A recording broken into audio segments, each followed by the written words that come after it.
Hey guys, Ramsey here. Welcome to another video. Tonight, I should say, we have a review. And my ability to select fragrances to review is all over the place. I sort of start here, then go there. I'll do a review or an early impression off a decant, then I'll do a review of something I've been waiting to review for years, it feels like. And then I'll just randomly pick something and review it. And today was one of those random days, and I have to give a special shout out to a friend who got me this actually, I think at the end of 2022. And I was reading it as I was writing sort of notes for this review, and it fits perfectly. It's on the front of this little binder. Proverbs 16:19. The man of a mind plans his way, but the Lord directs his steps. And the Lord is with me as far as picking fragrances for review, because today it's September 2nd here in Texas. And I've been maybe thinking about the end of summer, the end of warmer days. And so I sort of just got into the mood for an eau de cologne style fragrance, if you will. And I picked a Creed that I've been wanting to review for the absolute longest time, mostly because there's only 3 videos on it. 2 of them are like a minute or less, and the other one is from my Mickers, rest in peace, who did a 2 or 3 minute video on this. Now, normally, shorter videos for me are a sign that I don't like the fragrance. That's a big joke to some of the commenters who have picked up on that. My shorter videos are usually the ones that I bash. This is going to be a pretty short video because this is actually a pretty simplistic fragrance and there isn't much to say about it, but this is going to be a positive review. And what's funny about the fragrance is I've sort of come full circle on it, if you will, especially as my understanding of what the fragrance is supposed to be and where it fits into, let's say, the broader category of different types of scents. So this is by the House of Creed, obviously, and this fragrance is called Zeste Mandarine Pamplemousse. So Zesty Mandarin Grapefruit is basically what that translates to. And you can see I've put a hell of a dent in the bottle. And this is one of the vintage gray caps, which basically indicates that it is an eau de toilette concentration. Creed does not do, this entire gray cap line is discontinued. We'll talk a little bit about that in the review, but I have reviewed one other gray cap on the channel. It's called Acier Aluminum. It's probably one of my favorite gray cap Creeds. And so when you compare this gray cap Creed to something like Acier Aluminum, or let's say something like there's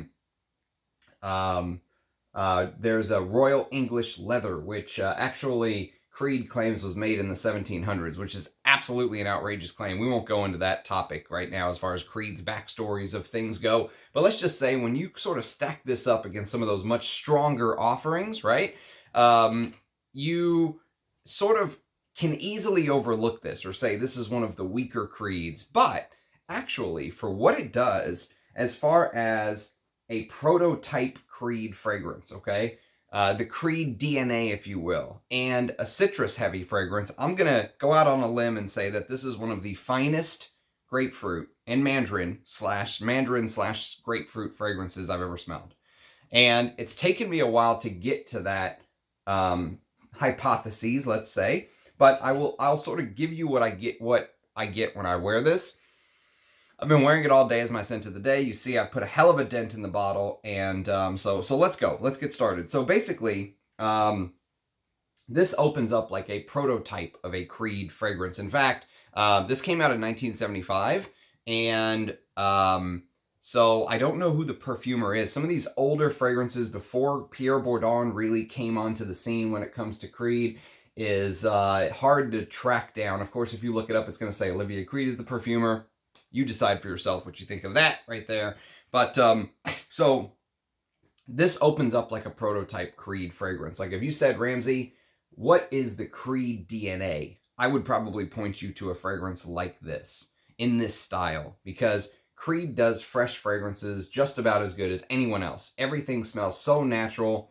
The ingredients smell so high quality, and they have this particular feel about them, this fresh feel. And I think that's one of the reasons why many people who want to sort of take the next step past the designer, one of their first stops as far as the niche houses go is Creed. because they're so accessible, they're so easy to wear, it's so sort of likable by people around you. It's not heavy Middle Eastern style fragrances, you know. And as much as I love Amouage and Roja and, you know, all of these different niche houses, Papillon, and all these different houses I talk about on the channel, you know, they have their own place. Creed had a little niche carved out, and that niche was citruses and fresher fragrances that are easier to wear. There's very few challenging Creeds, let's say, but this really is one of the prototype, I think, Creeds, if you will.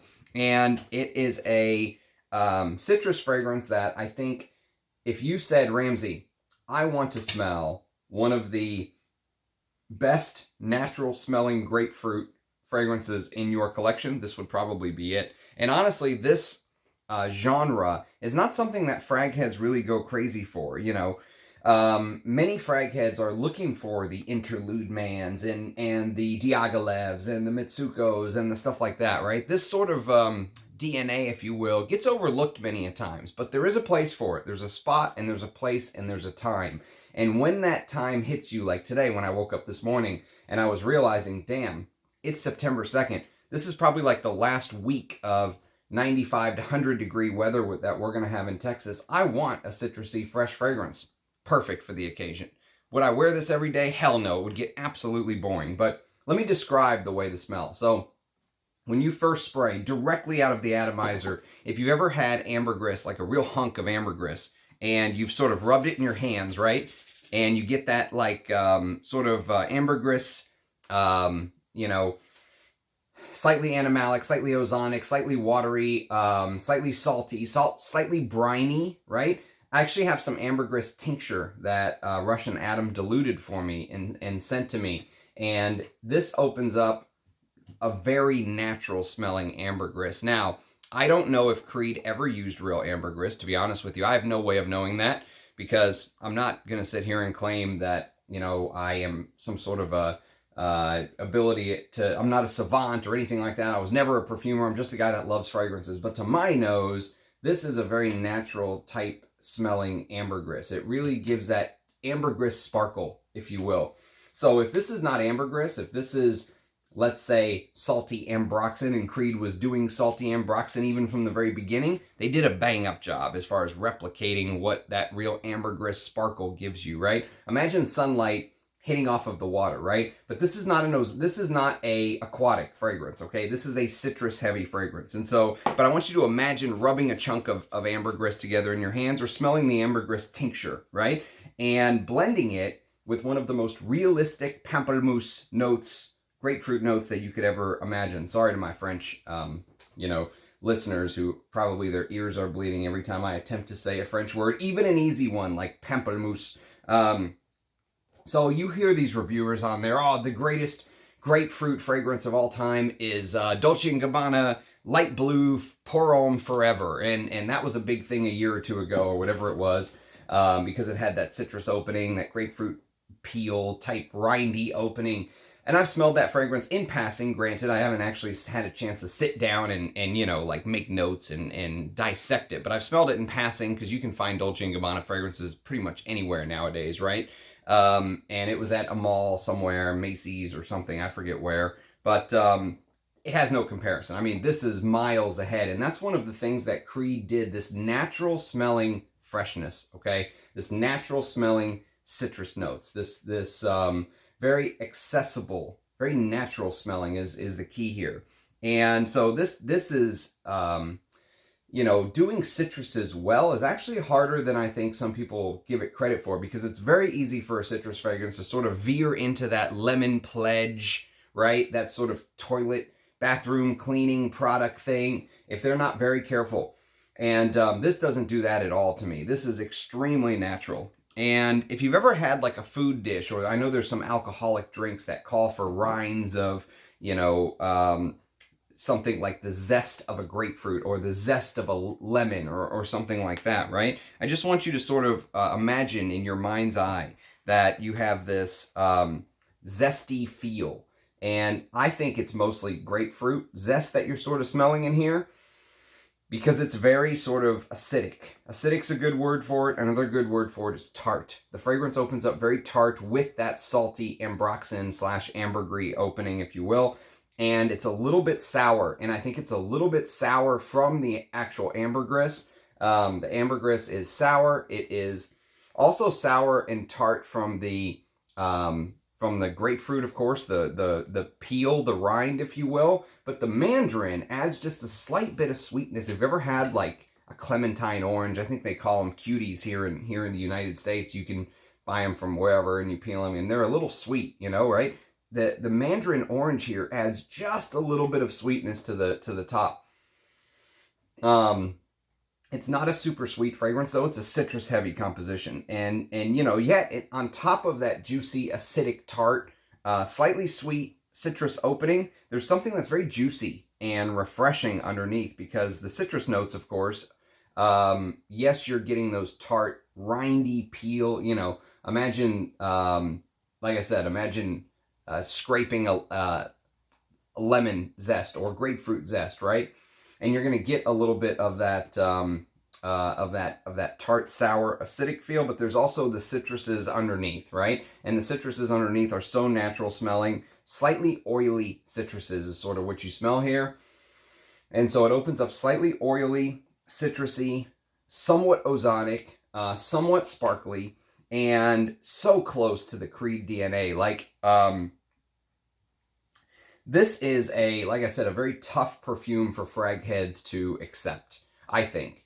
Because, first of all, it doesn't last very long. And we'll talk a little bit about longevity. That's the biggest thing when it comes to this, is when you read reviews and stuff like that. People bitch and moan and complain. And I'm going to take the other side of that argument during this review. But it is true. It does not last forever. This is not a beast mode fragrance. It's not anything like that. But to me, so, you know, when I wear this, right, I almost view it like an eau de cologne. So these gray caps, like I said earlier, are all done in eau de toilette. Creed does not do eau de toilette concentrations anymore. And actually, for the price hikes that Creed has been doing, I mean, Aventus has gone up, it feels like 10, 15% a year. Every year since 2010, it feels like 10, 15% a year. Price hike, price hike, price hike. And these eau de toilette gray caps, I think they retailed for like $100 and something.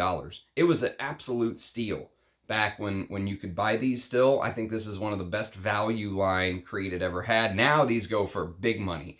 Someone selling a bottle like mine on eBay, I just looked it up, half full for $350. It's like, that is a lot of coin. And granted, I know it's discontinued and all that, but $350 for this, I don't know, but when you could get it for like $125 new, you know, for 75 mil, Creed used to do these 75 mil bottles. These came in 75 mils. They don't do 75 mils anymore either. I think then maybe the new Aventus Absolute comes in a 75 mil, but that's neither here nor there. So I like to view this fragrance as an eau de cologne, or if you'd prefer, an eau de cologne. It's supposed to have this. Eau de cologne. It's supposed to have this, you know, like fresh hit, right? Where it's like a refreshing fragrance. You spray it on, and you get that initial hit, that initial refreshing fragrance. And if you can smell it half an hour later, lucky for you, kind of thing, right? That's sort of the way that I view this perfume when I wear it. Now, the good news is it constantly farther exceeds my expectations, because I kind of view it like a spray the shit out of it, eau de cologne, 10 sprays, go ahead, and if you need to replenish after a couple hours, no big deal. That's just how I view this particular fragrance, and I'm happy with that. I'm happy with that. I'm happy with the performance that I get out of this, because normally I'm getting something like 4 to 5 hours is average for this fragrance. Now, 4 to 5 hours may not sound like a lot, but remember, this is a very natural smelling citrus fragrance. It is extremely hard to make volatile citrus notes that fly off of your skin very quickly once it's applied. It is very hard to make these type of fragrances last, and I think part of it is the high quality ingredients that Creed used to use. And what's interesting about the fragrance, though, one thing that I have to mention is as it continues to dry on your skin, so as the hours go by, you're going to notice that the fragrance literally turns drier. okay? So as the fragrance continues to dry, that oily, citrusy opening I was telling you about seems like it almost turns drier and musty. So that Creed musk underlying white, Creed sort of gentle, musky. The only thing that's missing from this that I would expect in a Creed is that creamy Creed sandalwood that they love using in everything. It's not here. So it's just that white musk. And actually, I think if they added the sandalwood note to this, it would have ruined it, because the fact that it's so minimalistic with just that white musk and with this, what ends up coming to the forefront is on Parfumo, it literally says that the heart note is made of white blossoms. And so white blossoms, or like a white floral bouquet, if you will. Now, I have a theory on this, and I actually don't think it's white florals, let me take that back. I don't think it's a white blossom, like a generic white flower note. What I've always kind of assumed that the white floral heart is in this is honeysuckle.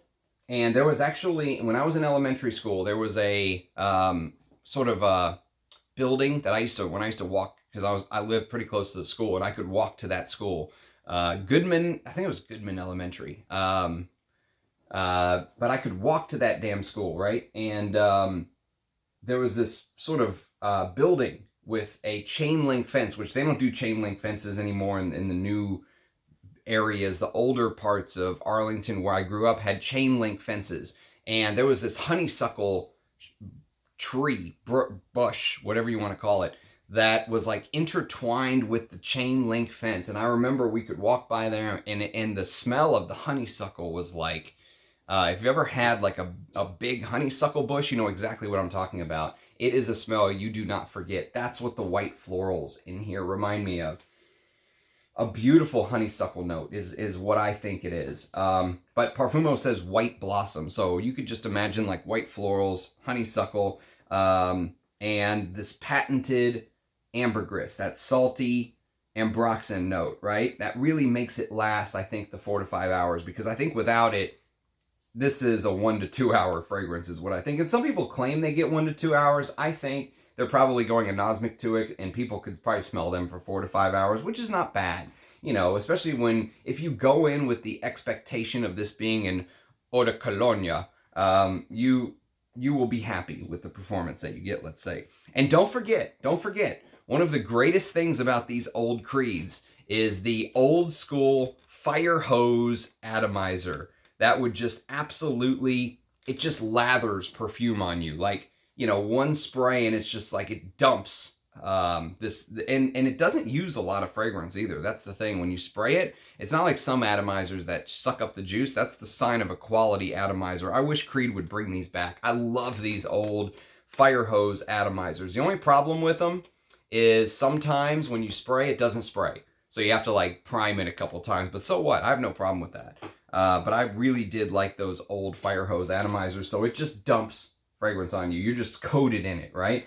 Thomas from the Early Greek channel once said he thought that these should come with like a sound effect machine. So when you pull the trigger, it goes, and the fragrance hits you. But anyways, so imagine this very cheerful, sunny contrast, right, of notes. So on the one hand, you've got that Creed DNA, and imagine that sort of hints of neroli and honeysuckle and white blossoms, and this very fresh sort of citrusy opening that just puts a smile on your face. That's what this type of fragrance is for the warm weather for me. I wouldn't wear this in the winter. I wouldn't even wear this in the autumn.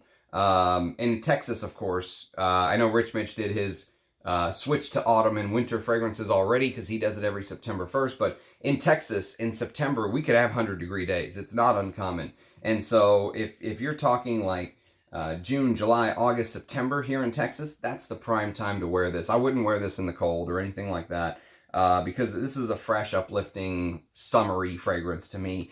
And it took me a while to appreciate that fact. Like I said, because initially, when I bought this 5 years ago, I would have said this is one of the weakest gray caps, okay, the EDTs. But now I think that Royal Scottish Lavender is the weakest, and I'll review it because I have a decant of it. I really don't like Royal Scottish Lavender. I despise it. I hate that fragrance. And I think this is actually one of the better citrus-heavy fragrances that is in my collection. If you really just focus on that, if you know, and I know citrus is a tough selling point for fragrance fume heads or whatever you want to call us.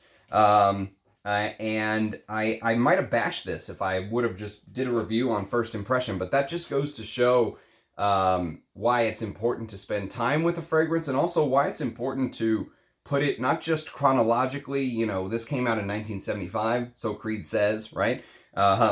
You always have to take some of that with a grain of salt, but the 1975 sounds reasonable. At least they didn't say 1875 or something like that. It was made for the Queen of the Austro-Hungarian Empire. No, but seriously, I mean, if you appreciate a fresh, solid citrus scent that smells very natural, and I've learned to sort of revel in its simplicity too, is the weird part about it. Like I said, 5 years ago I would have bashed this for being simple, but today I sort of revel in its simplicity, how it has that freshness. That citrusy freshness, that very high quality grapefruit and mandarin orange note, which is very hard to do. There is some bergamot, but that takes a back seat to me. And so just imagine this very glossy citrus in the top that is oily and glossy, and then it slightly turns drier as the fragrance dries, as the hours go by, with a very tart ambergris, slightly sour ambergris, with that honeysuckle and that Creed clean white musk that is done in the Creed DNA style. That's basically what Zeste Mandarine Pamplemousse is, and I felt like it deserved a proper review. That's why I'm doing it. While everyone else is rushing to do their Aventus Absolute reviews or their new Creed, what's the other new one Creed released? Carmina? Yeah, while everyone else is rushing to do a Creed Carmina release, I'm doing the review of something that nobody wants to hear about from 1975. Discontinued, vaulted, excuse me. Creed doesn't discontinue fragrance, they vault fragrances. And so would I like to smell the new Carmina and the new, you know, Aventus Absolute? Sure. Am I rushing to put it out there on the channel for views and clicks? Nah, I could give two shits. But I will say that, you know, for the people who have only smelled modern Creed releases, okay? So for the people who have only smelled the new Spring Flower by Creed that BlackRock, when BlackRock still owned them before they sold it to Kering, you know, for the people who have only smelled Viking or Aventus Cologne or Viking Cologne or all that stuff, I really feel like you don't have a grasp of what the House of Creed is all about. I really feel like you have to go back and smell these gray caps, and you have to go back and smell the things like the Green Irish Tweeds and the Bois de Portugals and the Arolfas, and to really, you know, the Millésime Impériales, to really understand what the House of Creed was all about. That's just my opinion. I think it's important to go back and smell those older Creeds if you want to understand what the Creed DNA really was all about, why it became so popular. And you can smell the quality in this. I mean, the quality is here. There's no doubt about it. Very hard to do these type of fragrances well. This is what Creed excelled at. And when they went off of this path, when they tried to do something, you know, weird, sometimes it just absolutely blew up in their face. Like Royal Scottish Lavender is an example of a terrible fragrance, in my opinion. And I'll bash the shit out of that on a review one day. But this is a positive one. This is a positive one. But you have to go in with the expectations of what you're getting. This is a citrus-heavy eau de cologne like creation by Creed, and they do that style very well. So a positive Creed release, a positive Creed review, I should say, out of the blue. No one asked for it. It's just something that I felt like it's deserved. So if you've smelled Zeste Mandarine Pamplemousse, probably all one or two of you out there, do leave a comment. Let me know what you think. I'd love to hear your thoughts. And I do appreciate everyone's support, watching, commenting, all that stuff. I love the interaction. So cheers, guys, and I'll catch you next time. Bye-bye.